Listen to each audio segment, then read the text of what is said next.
mpofu akuti hatingapuwe mari 2 million US 3 million echida kuti madhiri aya mungapuwa 100,000 US. It keeps you going. How many times have I got payments? My payments are, this is the third one. Next week I'm getting another one, which is 5.2 million.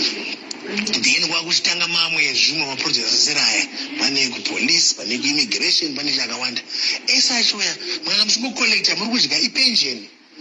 There's no need to be greedy or to try and aim high and try. What I said is bring new work. Ndakachibata kuti dzvi kwete zvekufungidzira.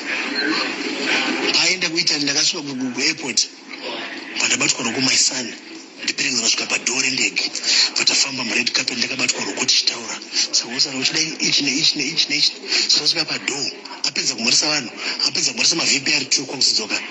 I'll phone you when I get to Italy. Goodbye my son. Ashedzera ndege yanga yamutswa. Goodbye my son. I'll call you when I get to Italy. Madam Moreswa. Saka ndiri mukati sandukuti take advantage of that. Don't try and eat in what I have done myself or what caused us problems in the past. Today my school fees. How can you cry about my school fees? Nezona atenga wache 2.2 million razokutumira video. 2.2 million but you cry about school fees. Saka kuze shamari takambukanya nemurungu but murungu ati accept a beg.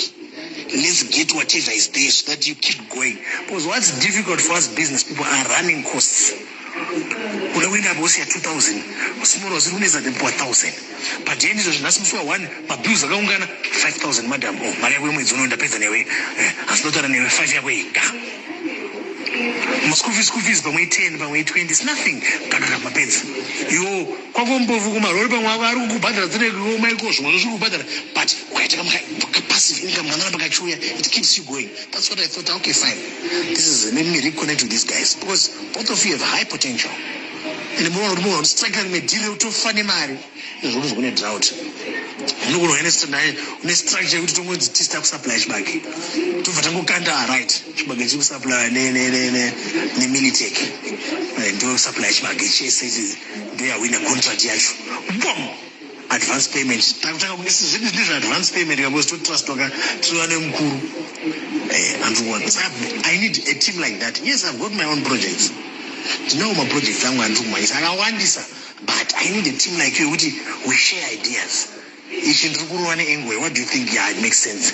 Ichi chakanaka ichako ichi ndikuruwa ichi handichangu ndega but mapayment angu vezi munoaoneka munaona nyuko handitozokupa drink apa guys 50,000 yes guy each guy no 100,000 murungu tinoenda goriji kwenda kusouth kwakamira sei okay chinjai muende next week nendi neimwe mari next week kuti ndakatota Victor boys rangu ndakuwirira naro vakatoya panapa vachivava vatuda mota dzedu kudzunga nacho nhereka. Why can't you wait?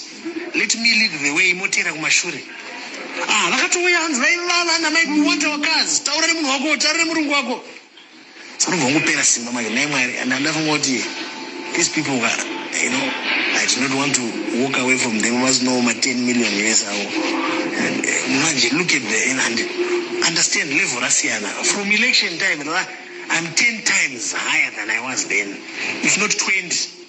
So level rati siyaneka saka makasara pa level raya dai takakwira tese step by step would be.